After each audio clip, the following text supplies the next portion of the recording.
Palestra do Guia do Pathwork, número 106. Palestra não editada. 14 de setembro de 1962. Tristeza versus depressão. Relacionamento. Saudações, meus queridos amigos.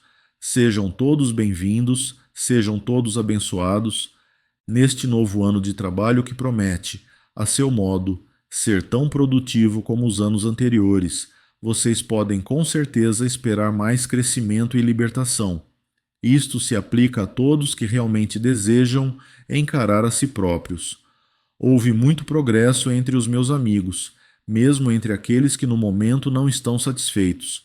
Para muitos de vocês, o intervalo do verão foi um período bem aproveitado. Mas entre vocês também há alguns que estão desanimados e que fazem esta pergunta: o que adianta se estou tão infeliz e confuso agora como antes? A estes, quero lembrar duas coisas. 1. Aqueles que, decididamente, sentem a sua libertação e crescimento também passaram por fases, neste caminho, em que se sentiram exatamente como vocês se sentem agora. No entanto, eles perseveraram e agora começam a perceber os resultados. 2. Quando alguém se sente estagnado, é sempre devido a uma falta de disposição interior, talvez oculta, de encarar alguma área do seu ser. Essa resistência sempre se refere à área mais importante a ser atacada naquele exato momento. É por isso que surge a sensação de estagnação. Portanto, digo aos amigos que estão desanimados e estagnados para perguntarem a si mesmo, com muita honestidade: será que existe em mim uma parede que impede a minha percepção? Será que vocês, de alguma forma, em alguma medida, não estão se protegendo de alguma coisa, talvez por meio de justificação, autopiedade, desesperança ou racionalização superficial das circunstâncias exteriores? Façam um exame muito cuidadoso e vocês vão ver que esse é o motivo da estagnação. Quando admitirem isso, terão avançado muito rumo à libertação e ao crescimento. Neste caminho, é muito fácil confundir as ações superficiais e não perceber que é necessário que a vontade interior completa encare tudo que está no seu íntimo. A primeira possibilidade leva facilmente ao auto-engano. A fuga pode assumir muitas formas.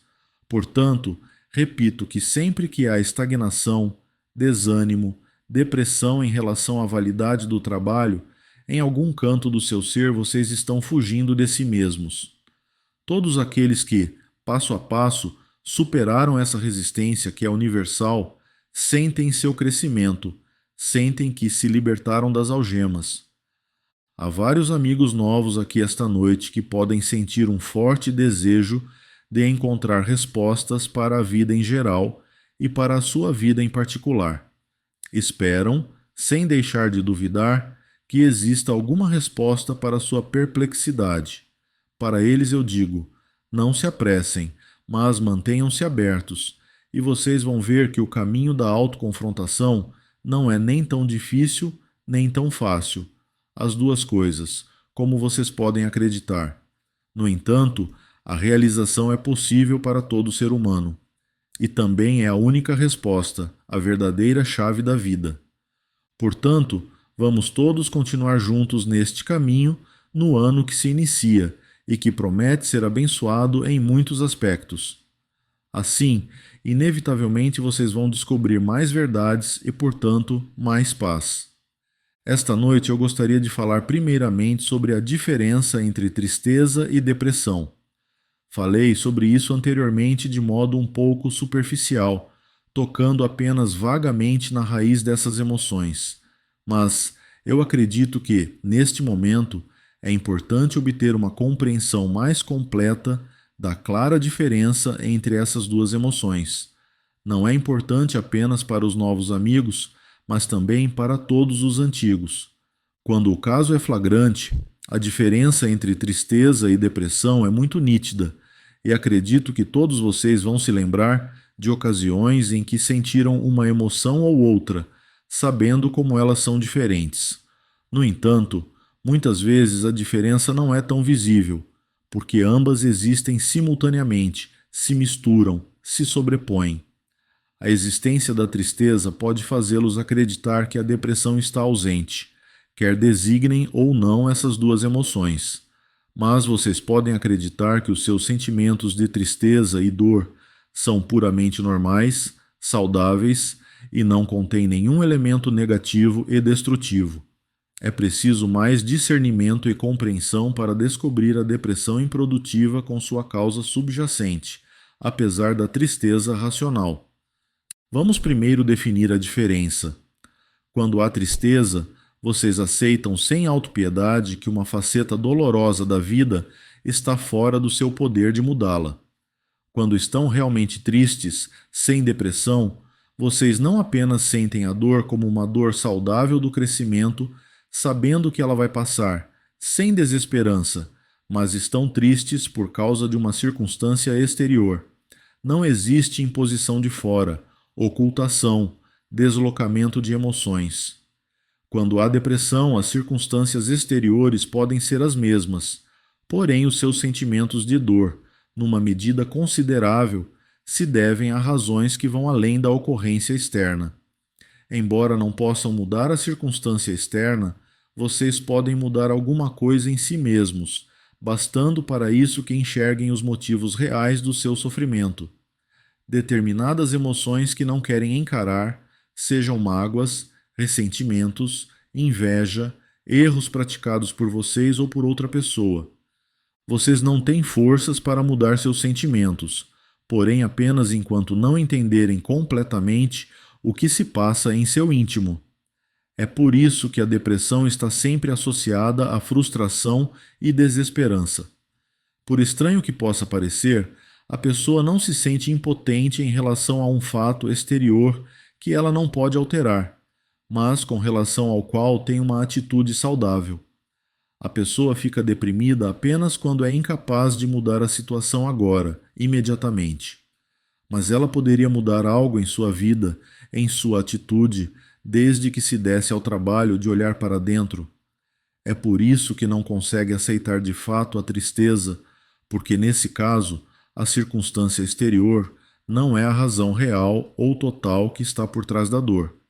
Isto é muito importante, meus amigos, e eu gostaria que pensassem a esse respeito. Vamos tomar o exemplo da perda de uma pessoa querida que morreu.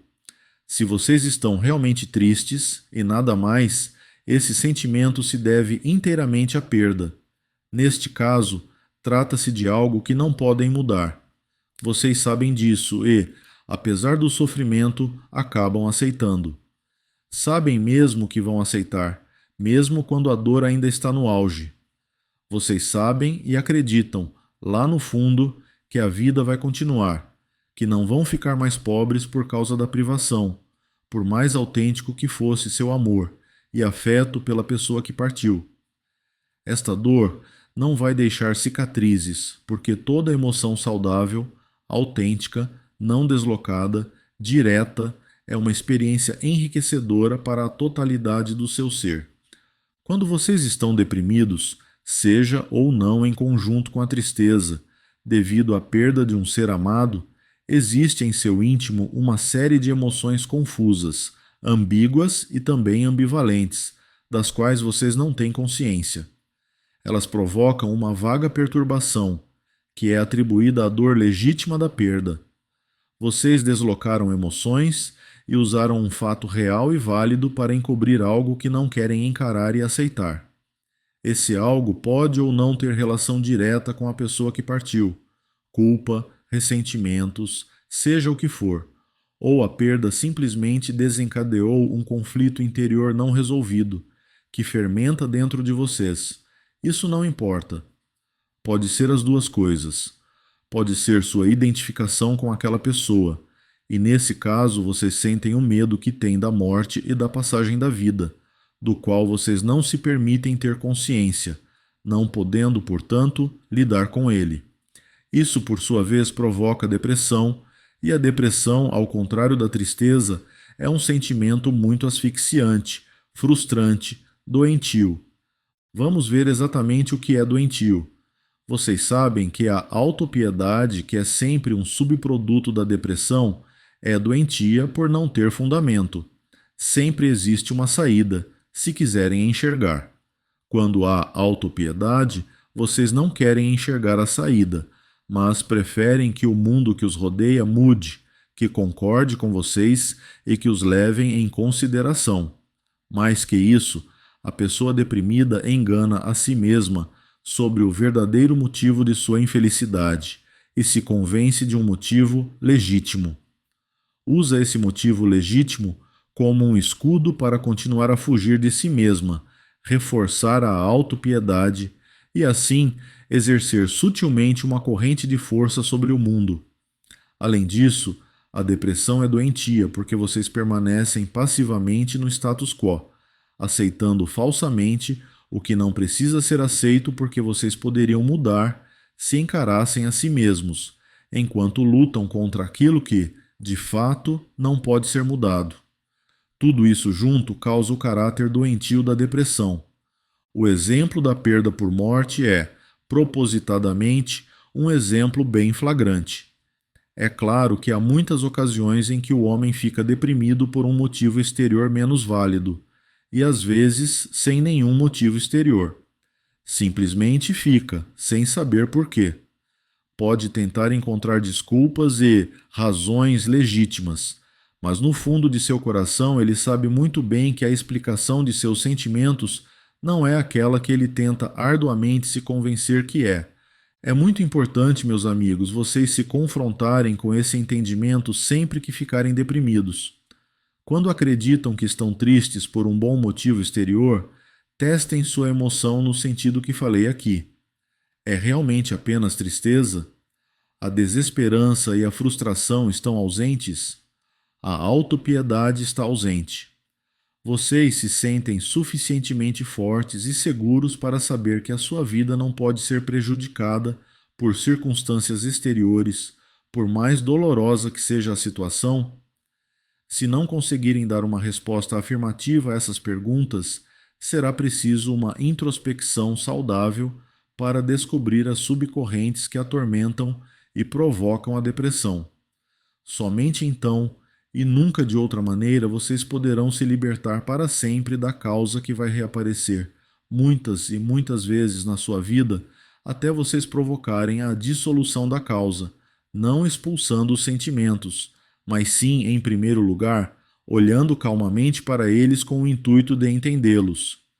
A dissolução da causa da depressão não serve apenas à finalidade de os libertar de sentimentos muito desagradáveis, mas, acima de tudo, ela libera faculdades que vão funcionar a seu favor e não contra. Com depressão, a vida não pode ser a experiência dinâmica que de outra maneira poderia ser. Parece que a vida desliza sem que se consiga aproveitá-la integralmente. Assim, a depressão gera a si própria. Como a depressão é o efeito de uma causa, essa mesma causa impede que vocês de fato vivam e se realizem. É por isso que se sentem deprimidos, e porque estão deprimidos, não vivem plenamente. Tudo isso é muito importante porque as pessoas se esquecem facilmente de que esses sentimentos precisam ser considerados como o problema que realmente são. Vocês, ao contrário, tendem a considerá-los como algo que acontece e que acaba indo embora. Esta depressão pode de fato ir embora depois de algum tempo, mas vocês não se protegeram contra a sua repetição, quando a vida a provoca de novo. Também não se protegeram contra os efeitos destrutivos da causa interior. Portanto, peço que considerem a depressão como um problema nos seus trabalhos. Toda aflição da psique prejudica a vida, e isso porque impede que vocês se relacionem. Começamos a discutir, a trabalhar, a entender a importância dos relacionamentos. Vocês aprenderam que somente podem existir relacionamentos proveitosos na medida em que a alma é saudável e livre. Mas precisamos entender em mais profundidade o que são o relacionamento e o ato de relacionar-se. No passado, apenas tratamos desse tema superficialmente. Vida é relacionamento, meus amigos. O que é a vida? É uma pergunta que muitos fazem. Muitas respostas podem ser dadas e todas podem ser verdadeiras. Mas, acima de qualquer outra coisa, vida é relacionamento. Se vocês absolutamente não se relacionarem, vocês não vivem. A vida ou o relacionamento é relativa à sua atitude. Vocês podem relacionar-se positiva ou negativamente, mas no momento em que vocês se relacionam, vocês vivem.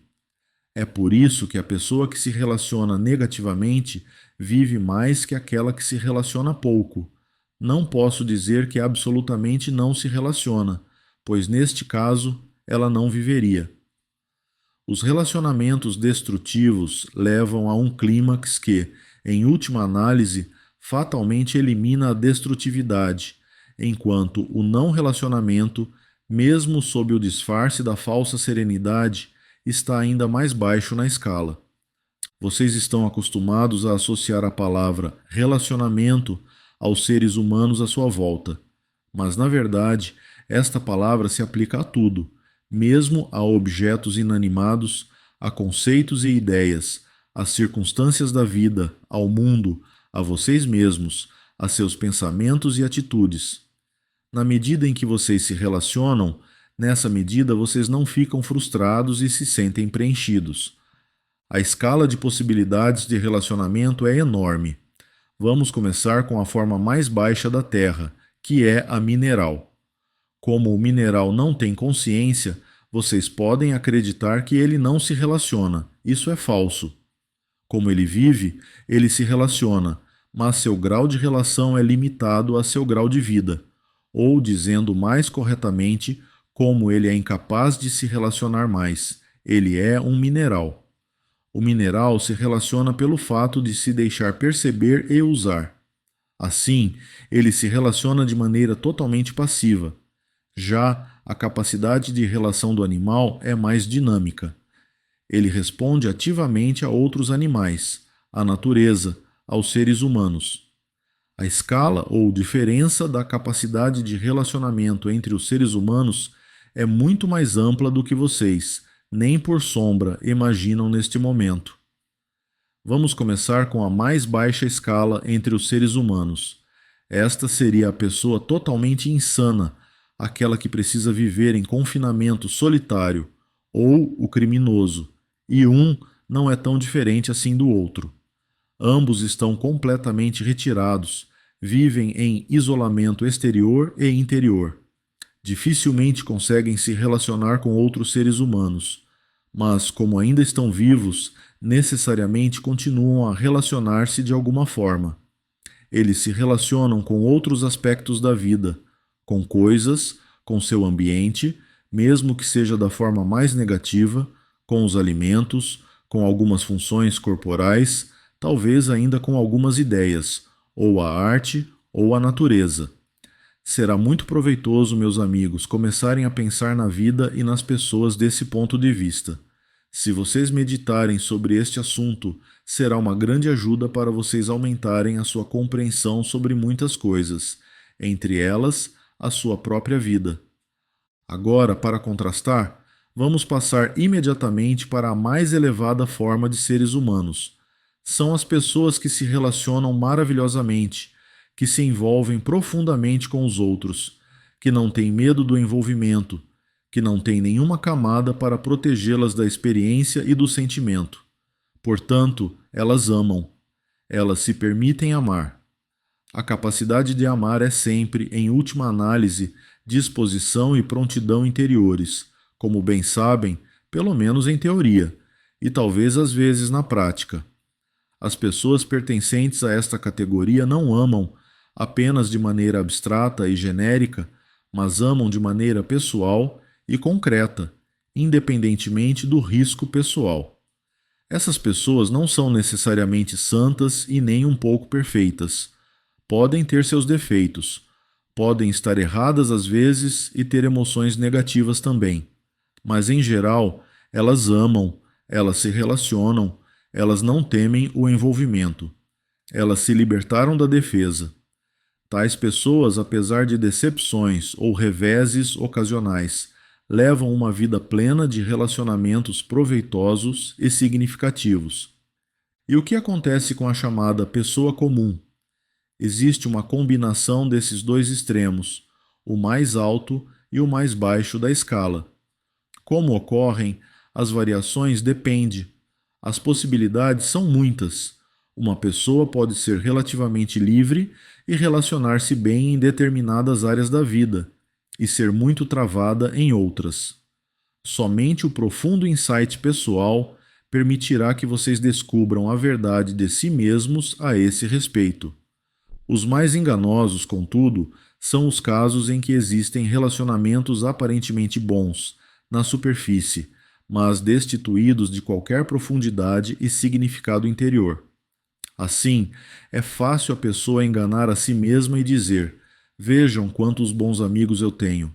Não há nada errado com meus relacionamentos e, no entanto, estou muito infeliz, solitário, insatisfeito. Quando isso acontece, meus amigos, não pode ser verdade que seus relacionamentos são bons e que existe a disposição em realmente se relacionar. Pois ninguém pode se sentir solitário e infeliz se seus relacionamentos são significativos. A maneira de se relacionar pode preencher uma função superficial. É agradável, distrai, mas de alguma forma é superficial. O verdadeiro eu jamais é revelado e, portanto, a pessoa está insatisfeita. Assim, vocês também impedem os outros e não proporcionam o que eles buscam, quer eles saibam ou não. Isso se deve ao seu medo inconsciente de se expor, a seus vários conflitos internos. Enquanto vocês não estiverem dispostos a resolvê-los, não podem ter relacionamentos significativos e, portanto, vão ficar necessariamente insatisfeitos. A pessoa comum tem certa capacidade e vontade de se envolver e se relacionar, mas não com a profundidade suficiente. O drama da troca e comunicação mútuas ocorre num nível superficial. Portanto, tendências e correntes inconscientes afetam as partes envolvidas, o que mais cedo ou mais tarde provoca um distúrbio se o relacionamento superficial for um relacionamento íntimo, sem que se procure penetrar além das camadas superficiais.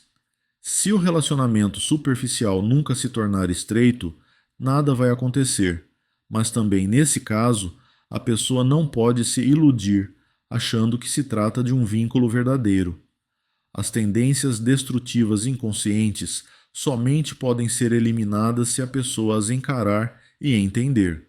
Nesse caso, elas não vão prejudicar o relacionamento, porque automaticamente a troca e a comunicação mútuas ocorrerão num nível mais profundo.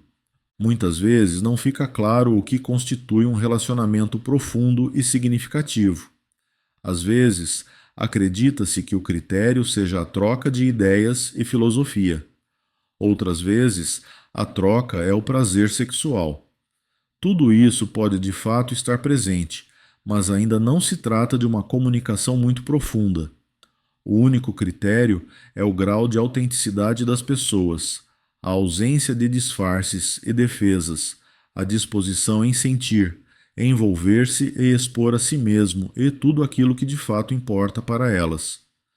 Quantas pessoas vocês conhecem com as quais podem manifestar seus sofrimentos, necessidades, preocupações, anseios e desejos reais? Muito poucas ou nenhuma. Também aqui, na medida em que se permitem ter consciência desses sentimentos, nessa medida vocês vão encontrar um pequeno número de pessoas com as quais podem falar e cuja vida vocês são capazes de entender efetivamente. Se fugirem de si mesmos, como poderão estar dispostos a expor a outros aquilo que vocês mesmos não se atrevem a reconhecer?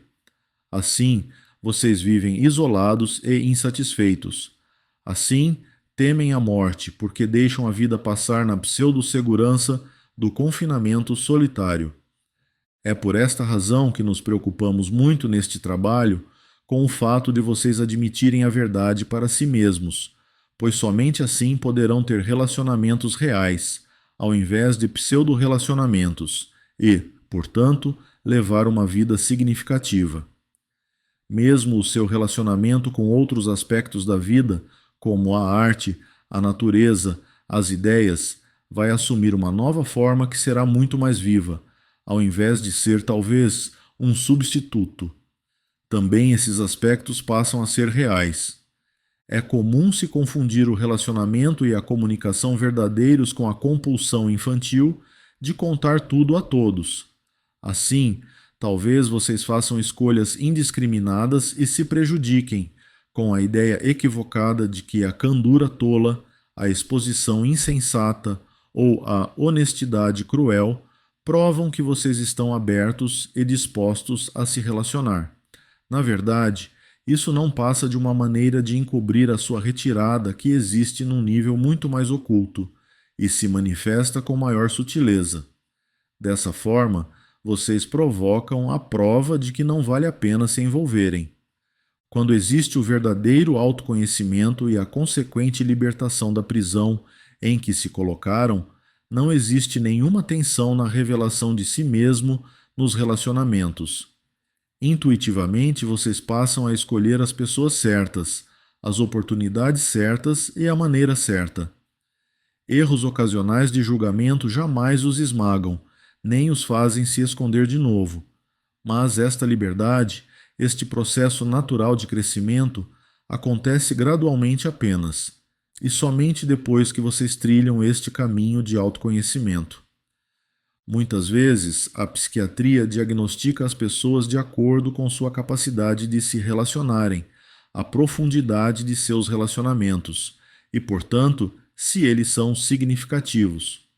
Costuma-se dizer, e é verdade, que algumas das pessoas com os distúrbios mais graves têm mais facilidade em receber ajuda do que aquelas em que os distúrbios são menos evidentes. Isso se deve ao fato de que as do segundo tipo conseguem com mais facilidade iludir-se de que as coisas não são assim tão más, e por isso continuam a se esconder da verdade interior. Esse subterfúgio é impossível no primeiro caso. As pessoas do segundo tipo chegam a um ponto em que precisam fazer a opção de encarar, sem rodeios, sem autoenganos, sua vida interior. Caso contrário, podem ser vítimas de um grave colapso que adia o autoexame, mas de qualquer forma estão mais perto disso, o que talvez só se concretize na próxima vida, do que a pessoa menos neurótica que foge constantemente da questão. Enquanto vocês não quiserem ajudar e serem ajudados, não quiserem ser humanos mediante a exposição de suas vulnerabilidades, não há como ajudá-los a resolver seus problemas. E também, vocês não conseguem formar relacionamentos verdadeiros. Assim, a sua vida fica sempre vazia, pelo menos em alguns aspectos importantes. Por enquanto, a maioria de vocês, meus amigos, nem mesmo tem uma ideia clara do que é relacionar-se ou amar de verdade. A preocupação de vocês ainda está centrada em si mesmos.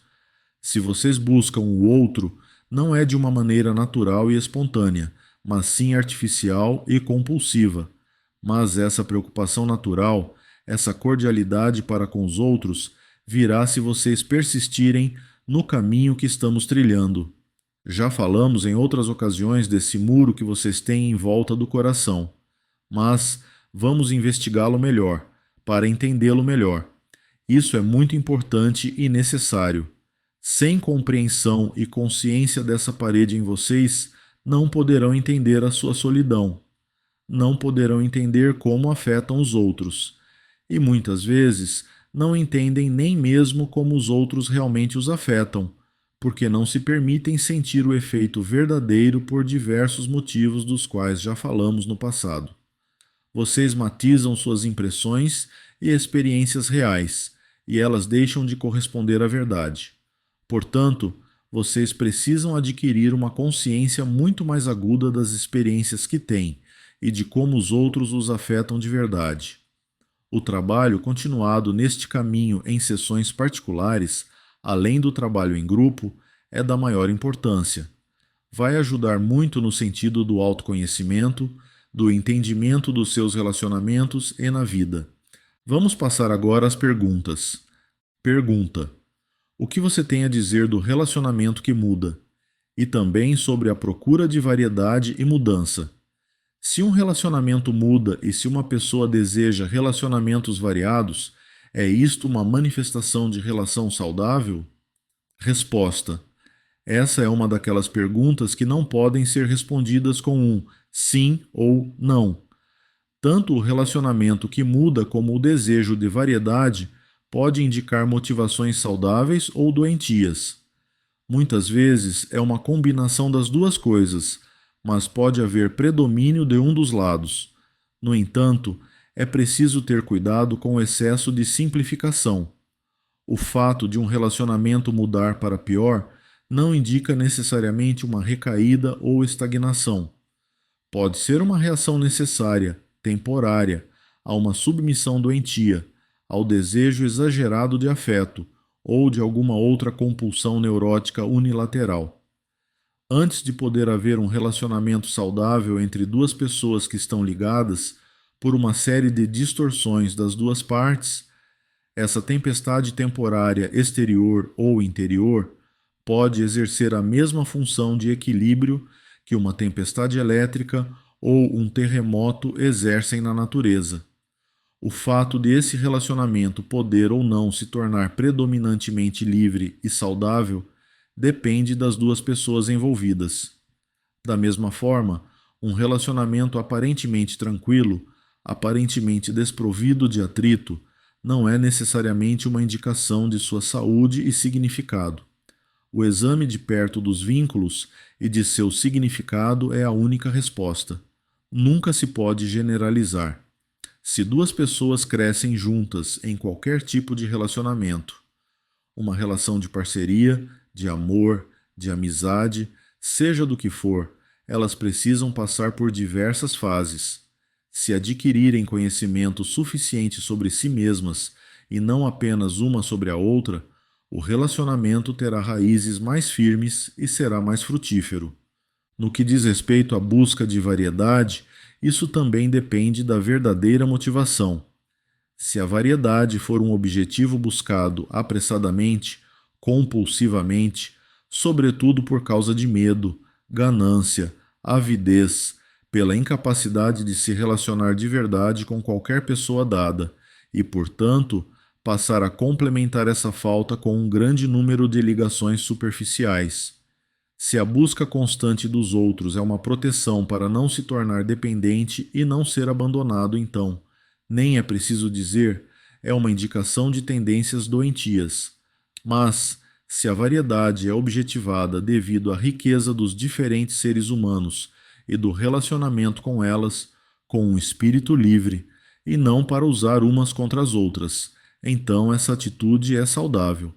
Muitas vezes as duas motivações estão presentes, mas, mesmo no primeiro caso, pode ser uma necessidade temporária, uma reação a uma atitude anterior de retirada e, dessa forma, pode ser um passo em direção à saúde. Acontece muitas vezes de uma manifestação negativa ser uma indicação positiva transitória. Pergunta: como isso se articula com o fato de uma pessoa manipular as suas reações com relação a outras pessoas? Resposta: na verdade, essa pergunta já foi respondida. A manipulação ocorre por defesa e por falsas necessidades. A pessoa que é manipulada, esteja ou não consciente disso, reage cedendo, por causa de seus medos, necessidades, dependência, e assim perde a integridade. Ou então ela se revolta, porque quer afeição sem ser escrava, mas ainda não sabe que não precisa se revoltar, se for capaz de renunciar. Se uma pessoa tem liberdade suficiente para não precisar da outra como se fosse uma questão de vida ou morte, ela não precisa se ressentir por causa da situação inconsciente de domínio da outra. Ela deixa estar e tranquilamente preserva sua integridade. É somente quando existe luta para saber quem é o mais forte, e essa luta costuma ser feita às ocultas, que o relacionamento oscila entre domínio, rebeldia, submissão, conciliação, ressentimento, etc. As duas pessoas querem alguma coisa que a outra pessoa não está disposta a dar. As duas reivindicações são distorcidas e irrealistas. Dessa forma, trava-se uma batalha que compromete a possibilidade de existência de um relacionamento verdadeiro, que é sempre livre. Pergunta: se dois seres humanos querem se relacionar, mas ambos, por diversos motivos, manipulam ou um deles manipula, onde entra o elemento de amor real? Esse elemento ou elimina ou atenua a manipulação. Resposta: na medida em que uma pessoa sente necessidade de manipular, como medida protetora inconsciente, nessa medida não pode existir amor verdadeiro. Esses dois elementos se excluem reciprocamente. A pseudo-necessidade de manipulação, se você examinar de perto, deriva do medo egocêntrico e do excesso de cautela de deixar ir, de sentir e de ser. Portanto, ela impede o amor, mesmo que, em alguma medida, também possa existir amor verdadeiro, prejudicado pelo aspecto em questão. Se o amor verdadeiro for maior que a distorção, ele não vai eliminar a distorção, mas o peso será maior e, portanto, o relacionamento será menos problemático. As áreas problemáticas só podem ser eliminadas por meio do entendimento. Nesse caso, o amor pode florescer. Mas quando existe escuridão, confusão, quando não se enxerga o que existe, não pode haver amor. Não é tão fácil como o fato de que o amor simplesmente elimina todas as correntes negativas e distorções, os conflitos e medos, os mecanismos inconscientes de defesa e as manipulações. Na verdade, é fácil medir. A vida exterior fornece muitas pistas para quem sabe percebê-las. Na medida em que o relacionamento tem problemas, existem distorções inconscientes nas duas pessoas. O homem sofre duas tentações que se alternam: culpar exclusivamente o outro ou assumir sozinho a culpa. É preciso algum tempo, entendimento e alguma experiência no caminho para perceber que um erro não elimina outro, que em todos os problemas de relacionamento todos os envolvidos são responsáveis. Essa percepção tem sempre um efeito muito libertador, pelo simples fato de ser verdadeira. Essa verdade vai livrar vocês da culpa e da necessidade de acusar, de inculpar, de julgar. Pergunta: não é verdade que às vezes é muito mais fácil se relacionar com pessoas não muito íntimas? As pessoas ficam menos críticas. Resposta: naturalmente que sim. E isso vem provar que não se trata de um relacionamento verdadeiro, e sim superficial. O relacionamento verdadeiro significa envolvimento. Isso não se refere apenas aos aspectos e correntes negativos. Envolvimento significa entrar inteiramente em alguma coisa. É por isso que um relacionamento desses acaba apresentando atritos, porque há muitas áreas problemáticas não resolvidas e não reconhecidas nas duas pessoas. É por isso que cada atrito pode se tornar um passo adiante, se for encarado de uma maneira construtiva. Agora, com tudo isso, não quero dizer que vocês devam ter apenas relacionamentos profundos. Isso seria impossível e fora da realidade. Mas é preciso haver alguns, diferentes entre si, se a pessoa quiser que sua vida seja uma experiência dinâmica e proveitosa. Falando de maneira mais específica, posso acrescentar que as expectativas, as reivindicações e as exigências inconscientes podem provocar um grande estrago nos relacionamentos, não porque todas as expectativas sejam necessariamente erradas, mas porque elas ardem ocultamente e provocam uma tensão mútua, porque podem se chocar com as exigências da outra pessoa.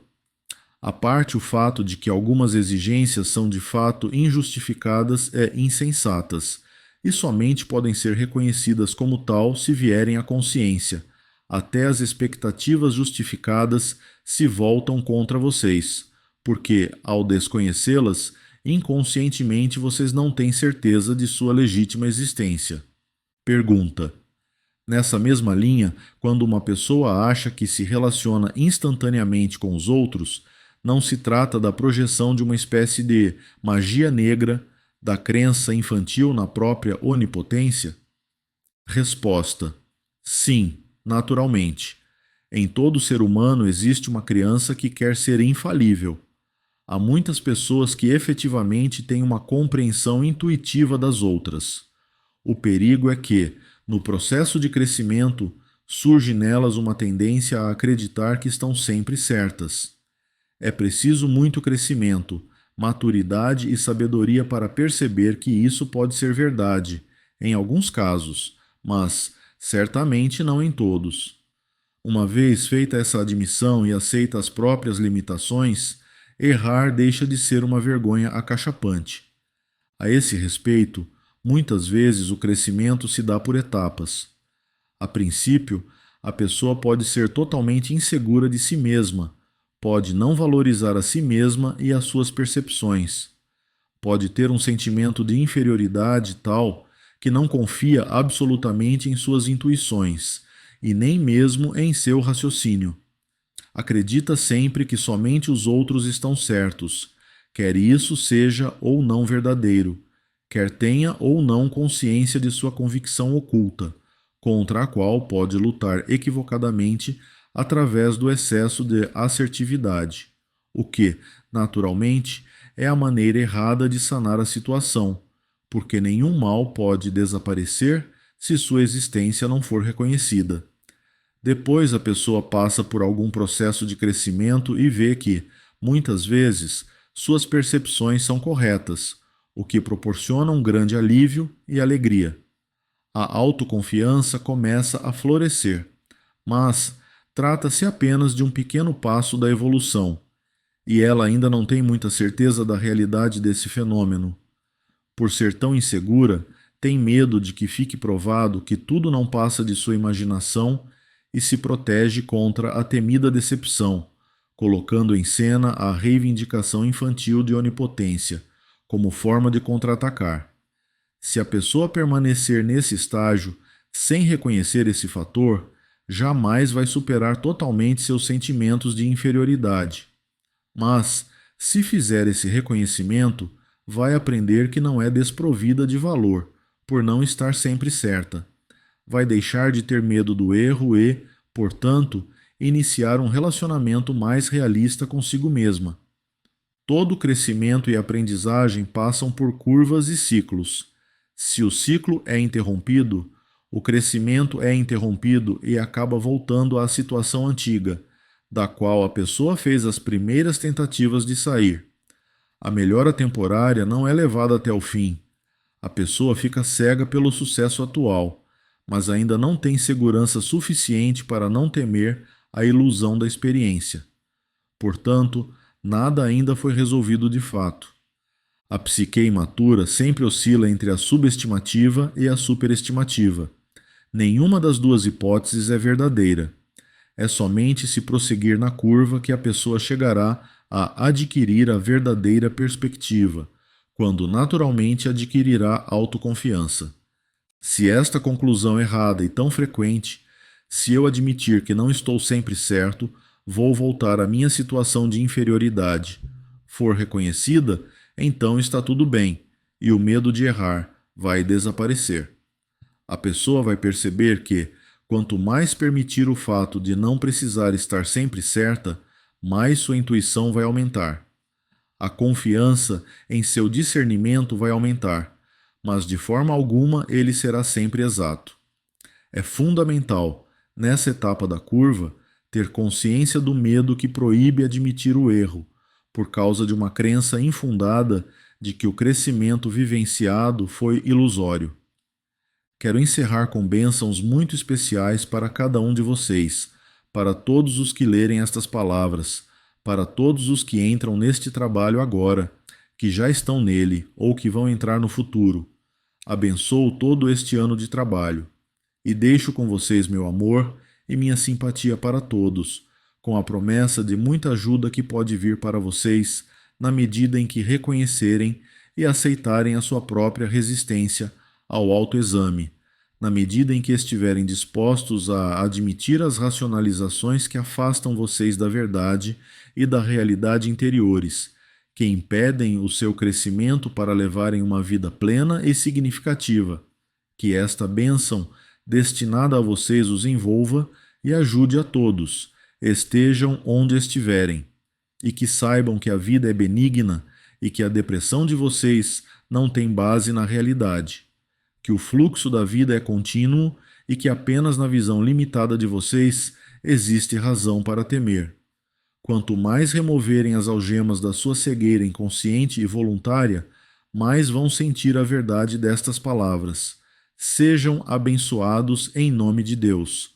O direito autoral do material do guia do Pathwork é de propriedade exclusiva da Pathwork Foundation.